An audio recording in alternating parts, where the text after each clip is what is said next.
Hey, what's up guys? Deborah with Intuitive Guided Tarot here. How you doing, Sags? So I know it's been a while. For personal reasons, I decided to, take a little break because this Mercury retrograde is affecting my fourth house of communication.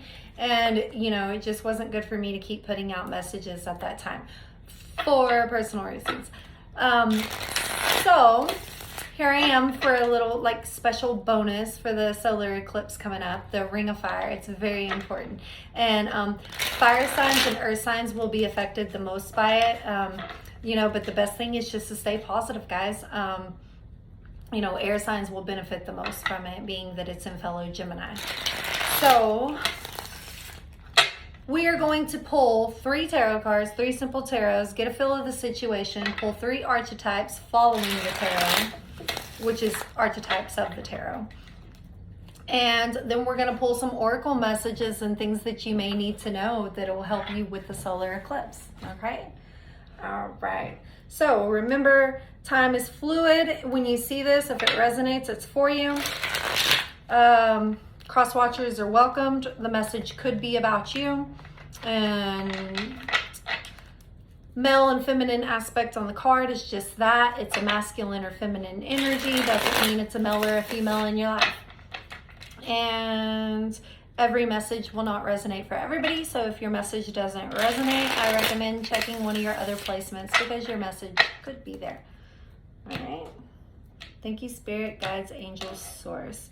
What can we tell Sagittarius that they may need to know about the solar eclipse? Thank you, Spirit, Guides, Angels, Source. What may Sagittarius need to know about the solar eclipse? Thank you. Thank you. Good Lord.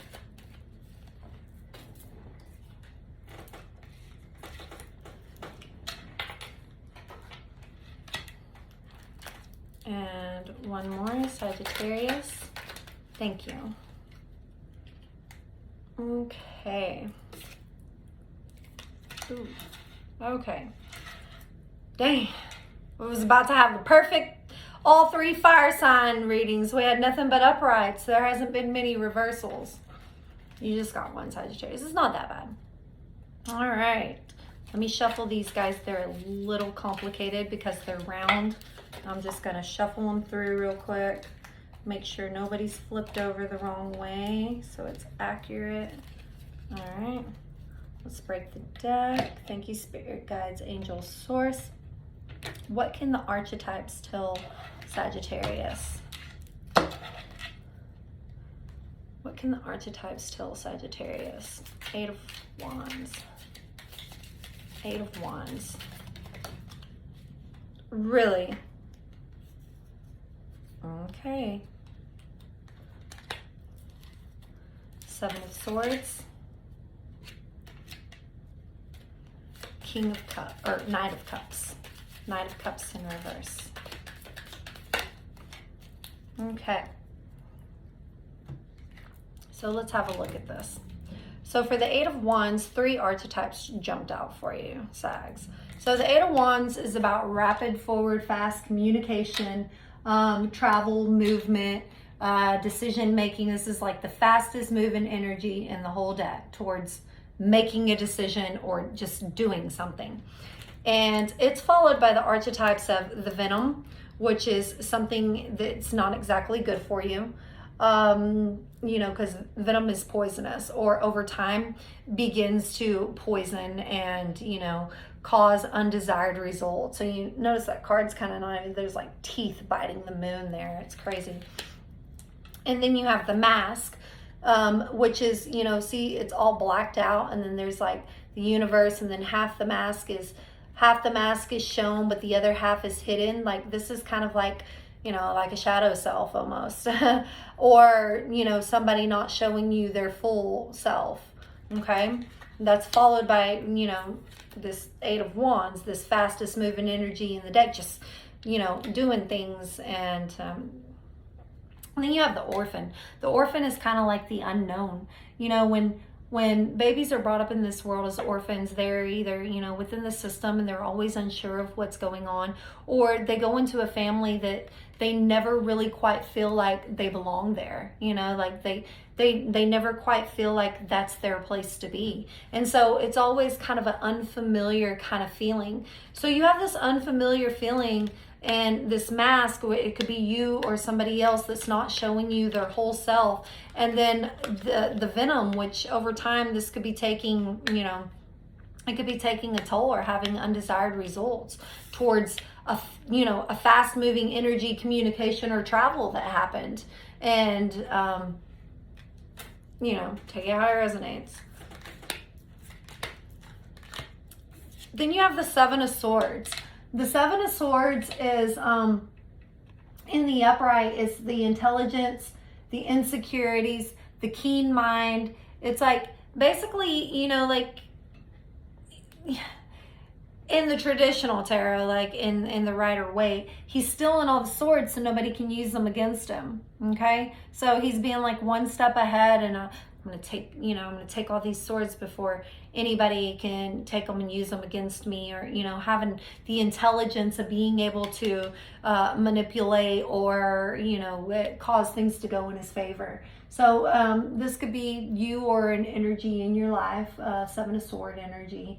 The intelligence of seeing it for what it is, followed by the shadow self, the what you don't see, what's hidden in the dark always comes to the light. Okay,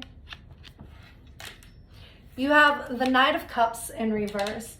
The Knight of Cups in reverse is the empty promises, fantasy, and moodiness. This is basically the knight that rushes in with you know, like all the promise and love, and see, he's got the bouquet there, and there's a picnic, and everything sounds like grand and wonderful romance, infatuation, well-being, but it's in the reverse. So this could be like empty promises that are made that aren't coming true. It's saying we're going to do things that we're not doing. Moodiness, always, you know, happen to feel like walking on eggshells, or they're walking on eggshells. And then like the fantasy of it all, getting caught up in the fantasy of it all. And that's followed by the riddle, which is confusion, okay? The riddle, confusion. Happen to find an answer in all the confusion. You see, there's like none of these multiple little stars of the universe right here, but like right in the middle, there's the eyeball, and there's two hands reaching out from two different directions. It's like, which way should we go? How can I get past kind of like this maze, this labyrinth, this riddle, this confusion, to see what it is I need to see? Okay? So take that how it resonates, Sags. Let's get, we have one more bad thing to do. Let's get your sin that you may need to take a look at within yourself or others, or just something that you've been neglecting, or, you know, that holding on to, or ultimately affects your decision making within situations. Okay? Thank you, Spirit, Guides, Angels, Source. What is Sagittarius's sin that they may need to take a look at for this solar eclipse? Sin for Sagittarius. Sagittarius sin. Thank you, Spirit, Guides, Angels, Source. Sagittarius sin. Thank you.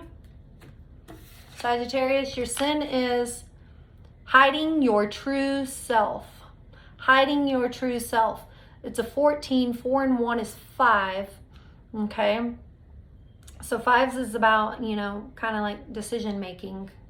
And there's two women here in this card. One's looking down and away, and one's just kind of like not even really focused, but just like, this card is deep to me, because in the background there's like all of this emotion and things going on, and there's like white light, but there's also shadows, and we already seen the shadow, and we already seen the orphan, the unknown, the shadow, the mask, which is there's two sides of every story. So stop hiding your true self, Sagittarius, and pay attention to exactly what it is that you may be failing to not see over here. Okay?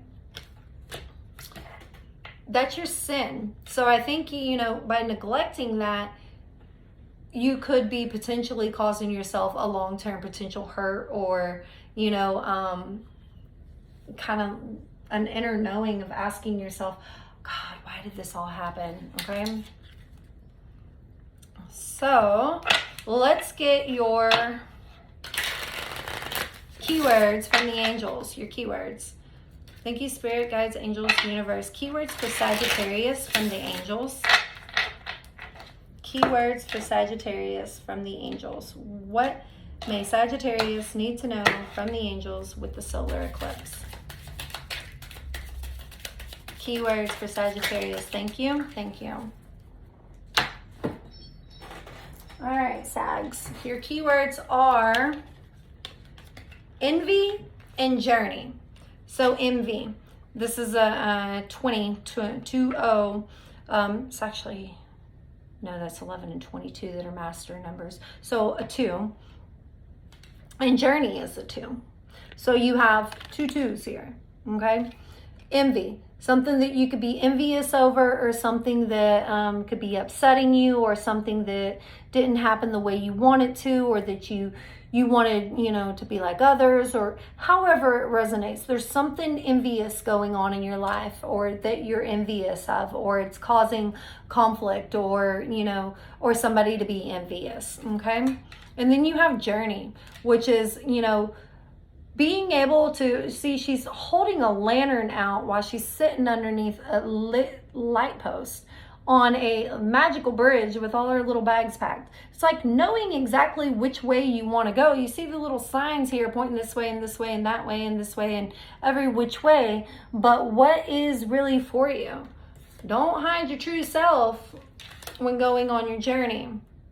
And this envy here, that could be part of the hiding the true self too. Something that you're not showing that maybe you need to show, or to stand in your power. All right. Thank you, Spirit, Guides, Angel, Source. What can the moon tell Sagittarius that they may need to know? What can the moon tell Sagittarius that they may need to know?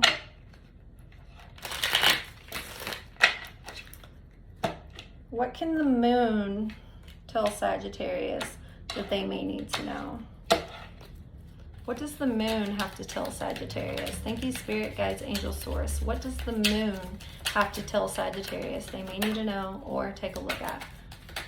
Thank you, Spirit, Guides, Angel, Source. What does the moon need to tell Sagittarius? Ooh, these cards are so slippery. Thank you, Spirit, Guides. Ooh.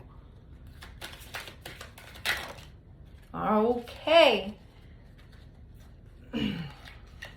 So, the moon had 3 messages for you. Balance. Balance. Being able to come into balance with what it is that you want. Your masculine and feminine energies, the good and the bad. Being able to come to a type of balance. And we have 9 and 1, which is 10, and 10s are about completion. 8 and 2, 8, 9, 10, 10s are about completion. 4 and 1 is 5. Okay, so we have 4 and 1 with hiding your true self and focus. Okay? Focus, being focused. See the butterfly on the head right there coming out of the cocoon, transformation, realizing exactly what it is. Not hiding yourself anymore with your sin. So your sin and your moon right here are going hand in hand, because they're both 14s, which 4 and 1 is 5. So it's about, you know, decisions and action. And then you have peace, which is 8 and 2, which is 10, which is another completion.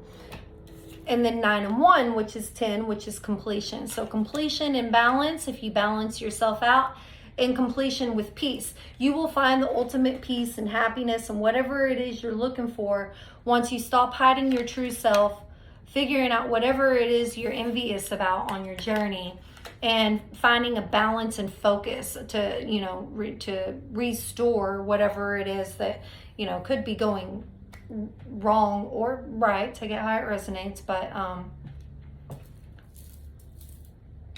you know, I think with journey here, you're on a journey right now. You're on a journey. You're at the beginning of a journey.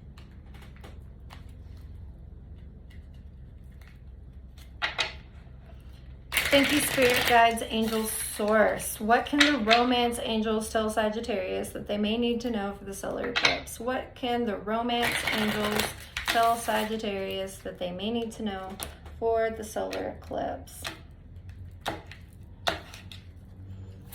What does Sagittarius need to know in romance? Thank you, Spirit Guides, Angel, Source. What does Sagittarius need to know in romance or in relationships? Thank you.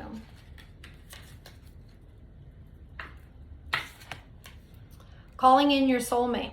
Your prayers, affirmations, and visualizations help bring you together.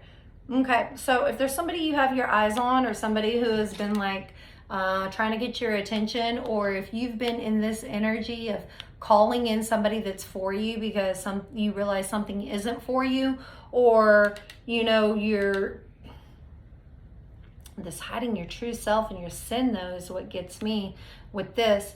You're going to have to really recognize exactly what it is that you want on your journey, or what you've been envious about, you know, currently or even in the past, that has stopped you from ultimately having the straight balance and determination and focus towards finding a peaceful resolution of what you want. Because it seems like to me so far, and the energy I'm pulling from this is that you keep coming up short. You keep putting your all into something, and really quickly too, from your tarot, and you're not exactly getting the desired results that you want. It's not happening. And over time, I think this is causing you a kind of a restraint, or, you know, walking on eggshells, as we see with the Seven of Swords and such, not being your true self. So take it how it resonates. Let's get a main action word from the angels. A main action from the angels for Sagittarius. A main action from the angels for Sagittarius. Thank you, Spirit Guides, Angel, Source. A main action for Sagittarius. A main action for Sagittarius. Thank you. Thank you. So they gave you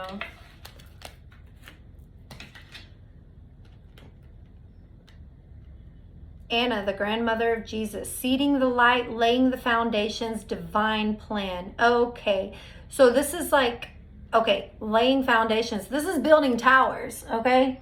This is building towers with a strong, sturdy foundation. The divine plan, which is, you know, not exactly what you've had planned out for yourself, but what the universe has planned out for you. And seeding the light is being able to see it. You know, this is one girl down here has her hand up over her head with the light coming out of it, while the all-knowing mother is over her, just like, kind of like my child.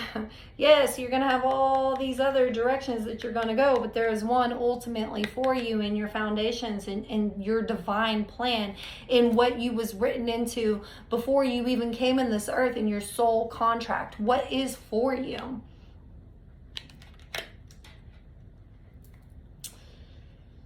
Whew. All right. Thank you, Spirit Guides, Angel, Source. Let's get a message from the earth, the grounded earth in flowers, a positive message from the poets, the spiritualists, you know, all the old great wise ones of the world for Sagittarius. What can we tell Sagittarius through the flowers? Thank you, Spirit Guides, Angels. Okay, so Sags, your flowers are, the bellflower, the campanula, gratitude. Campanula is the scientific name for the bellflower, but it's about gratitude. Gratitude makes sense of our past, brings peace for today, and creates a vision for tomorrow. This comes with peace down here.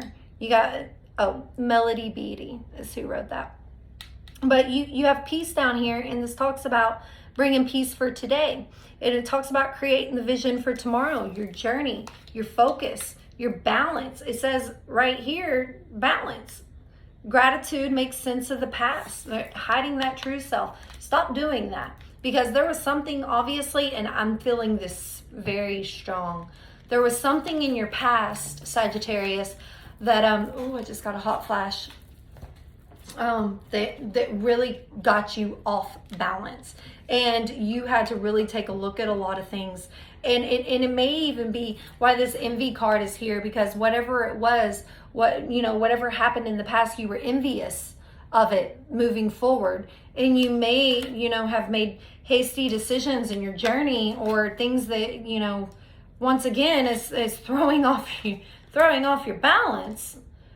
Ooh, it got hot. And the next card you have, your next flower, is the false indigo. The false indigo. The Baptisia australis is the scientific name for the false indigo. Immersion and intuition. When you reach the end of what you should know, you will be at the beginning of what you should sense. Khalil Gibran, famous poet. Let's read that again. When you reach the end of what you should know, hiding your true self, envy, journey, focus, balance, to find a peace, seeding the light, divine plan, soulmate, you will be at the beginning of what you should sense. This is intuition, knowing exactly what is for you.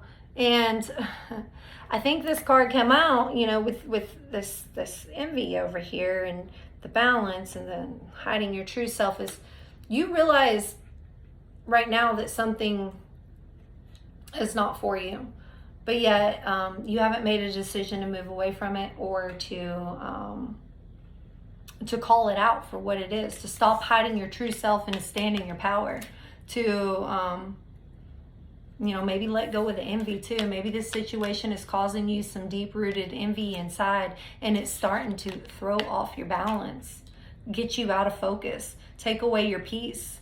I mean, there's definitely something here that needs to be taken a look at, Sagittarius.